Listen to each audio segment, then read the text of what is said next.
Assalamualaikum warahmatullahi wabarakatuh. Saya Putri Ardiana, NIM E2B018365, Prodi S1 Akuntansi semester 5 Unimus. Di sini saya akan mempresentasikan hasil jawaban UTS Sistem Informasi Manajemen dengan dosen pengampu saya, Bapak Septia Lutfi, Skom Mkom. Di soal pertama, sebutkan 5 manfaat dari CPIS bagi sistem pengendalian manajemen. Yang pertama, penghemat waktu atau time saving. Yang kedua, penghemat biaya atau cost saving. Yang ketiga, peningkatan efektivitas atau effectiveness. Yang keempat, pengembangan teknologi atau technology development. Dan kelima, pengembangan personil akuntansi atau accounting staff development. Di soal 2, sebutkan kemampuan teknis terpenting dalam sistem informasi manajemen pada komputer. Yang pertama itu pemrosesan data batch, yang kedua pemrosesan online atau real time, yang ketiga komunikasi data dan switching pesan, yang keempat pemasukan data jarak jauh dan update file, yang kelima sharing record and analysis, dan yang terakhir itu pencarian file. Soal ketiga, sebutkan fungsi dari sistem informasi manajemen. Yang pertama, fungsi teknologi informasi sebagai penangkap atau capture. Yang kedua, pengolah atau processing. Yang ketiga, menghasilkan atau generating. Yang keempat, penyimpanan atau storage. Yang kelima, pencari kembali atau retrieval. Yang terakhir itu transmisi atau transmission. Soal keempat, bagaimana SIM yang baik? SIM yang baik adalah yang mampu menyeimbangkan biaya dan manfaat yang akan diperoleh. Artinya, SIM yang akan menghemat biaya, meningkatkan pendapatan yang muncul dari informasi yang sangat bermanfaat. Organisasi harus menyadari apabila mereka cukup realistis dalam keinginan mereka, cermat dalam merancang dan menerapkan SIM.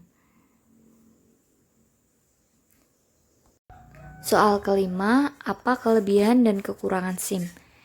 Kelebihannya, yang pertama meningkatkan efisiensi operasional investasi di dalam teknologi SIM. Yang kedua memperkenalkan inovasi dalam bisnis penggunaan ATM. Yang ketiga membangun sumber-sumber informasi strategis. Kelemahannya dapat memberikan dampak bagi lingkungan sosial seperti pengurangan tenaga kerja. Soal keenam, jika sistem informasi semakin banyak mendukung bisnis dan menghadirkan berbagai platform baru yang semakin canggih, apa tantangan untuk organisasi bisnis itu sendiri? Pertama itu harus selalu mengikuti perkembangan sistem informasi. Yang kedua harus selalu update. Ketiga selektif dan memilih platform. Yang terakhir meningkatkan kinerja para spesialis. Soal ketujuh, sebutkan beberapa contoh konkret penerapan sistem informasi manajemen saat ini. Yang pertama, Enterprise Resource Planning, Supply Chain Management, ketiga Transaction Processing System, Office Automation System, Knowledge Work System, Informatic Management System, Decision Support System. Soal 8, jelaskan apa yang dimaksud dengan interface antara manajer dan mesin dan sebutkan bentuk komunikasi antara manajer dan komputer. Interface antara manajer dan mesin yaitu titik kontak di mana sistem informasi memberikan informasi kepada manajer atau di mana manajer memberikan data kepada sistem komputer. Bentuk komunikasi antara manajer dan komputer. Yang pertama, pengembangan program komputer, dialog atau menyimpan file. Soal ke-9, apa saja manfaat utama dari perkembangan sistem informasi bagi sistem pengendalian manajemen?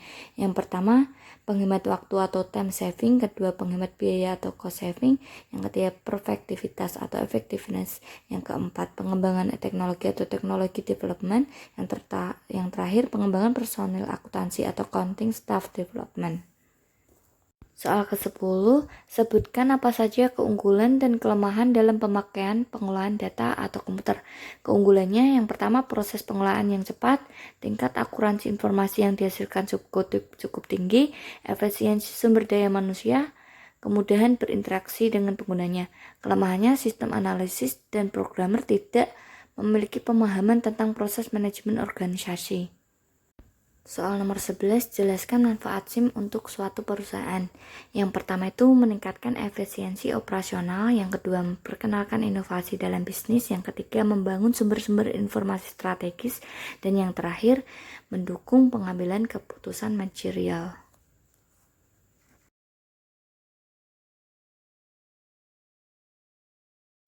Soal ke-12, kualitas suatu informasi dipengaruhi oleh 3 hal, relevansi, akuransi, dan timelines. Jelaskan 3 hal tersebut. Yang pertama, informasi dikarenakan berkualitas jika relevan bagi pemakainya. Yang kedua, sebuah informasi dapat dikatakan akurat jika informasi tersebut tidak bias atau menyesatkan. Yang terakhir, bahwa informasi yang dihasilkan dari suatu proses pengolahan data. Soal nomor 13, apa keuntungan dengan adanya teknologi informasi bagi manusia? Yang pertama, dengan adanya teknologi informasi dapat meningkatkan kinerja. Yang kedua, dapat menghasilkan informasi. Dan yang terakhir, adanya internet, kita dapat berinteraksi tanpa batasan jarak fisik, waktu, kelas, dan jarak geografis. Soal 14, apa saja karakteristik SIM? Sebutkan dan jelaskan. Yang pertama, elemen sistem yang berupa suatu subsistem atau bagian-bagian sistem. Yang kedua, batas sistem yang membatasi antara suatu sistem dengan sistem lainnya. Yang ketiga, lingkungan luar, apapun di luar batas sistem yang mempengaruhi dan dipengaruhi operasi sistem. Yang keempat, penghubung sistem. Penghubung merupakan media penghubung antara subsistem. Soal nomor 15, manajemen data sangat penting bagi perusahaan yang mempunyai transaksi dengan intensitas tinggi. Apa kesulitan perusahaan dalam pengolahan data? Kesulitannya adalah jumlah data yang meningkatkan sepanjang waktu, data tersebar di seluruh organisasi, keamanan, kualitas yang integritas data, hal yang penting namun mudah dikacaukan. Soal nomor 16, sebutkan dan jelaskan 4 tahap dalam DSS. Tahap yang pertama, inteligensi, pengambil keputusan mempelajari kenyataan yang sedang terjadi sehingga dapat menidentifikasi.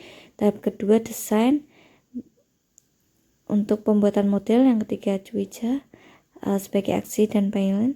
Yang terakhir, implementation, pengambilan keputusan menjalankan. Soal nomor 17, jelaskan apa yang dimaksud dengan interface antara manajer dan mesin. Titik kontak di mana sistem komputer memberikan informasi kepada manajer atau di mana manajer memberikan data kepada sistem komputer. Bentuk komunikasinya, yang pertama, pengembangan program komputer, dialog atau penyelami file. Yang ketiga, mengakses data. Yang keempat, memasukkan. Soal nomor 18, jelaskan pengertian integrasi sistem informasi yang bersifat hierarkis. Integrasi sistem informasi yang bersifat hierarkis adalah tingkat transaksi yang akan memberikan masukan data kepada sistem tingkat manajerial atau sering pula dalam arah sebaliknya.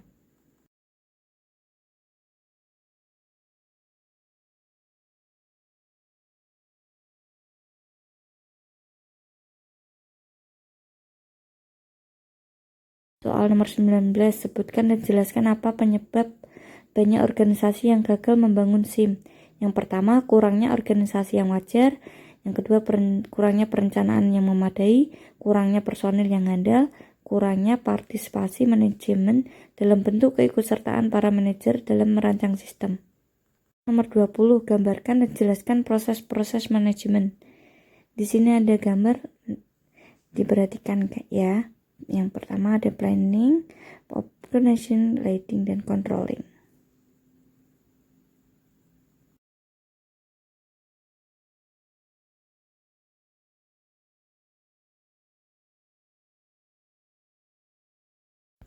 Yang pertama, perencanaan dan pengambilan keputusan atau planning and decision making. Tahap pertama yang harus dan wajib dilakukan adalah planning atau perencanaan. Planning adalah kegiatan merencanakan tujuan dan aksi harus dilakukan oleh perusahaan untuk sekarang dan masa depan.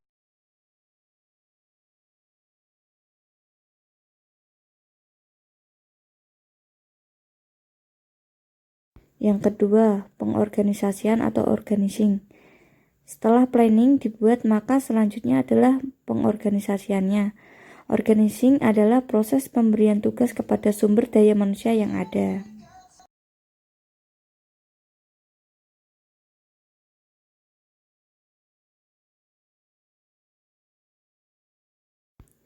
Dan yang ketiga, memimpin atau membimbing atau juga disebut leading.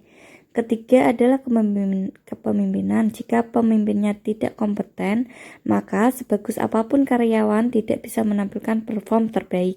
Untuk itu, seorang pemimpin harus memiliki kemampuan mengatur dan memberikan motivasi karyawan yang ada di bawahnya.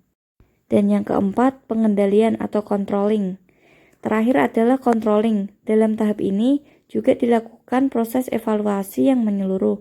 Controlling adalah mengukur atau membandingkan, menemukan penyimpangan, dan memperbaiki kegiatan organisasi yang dilakukan untuk mencapai tujuan atau sasaran.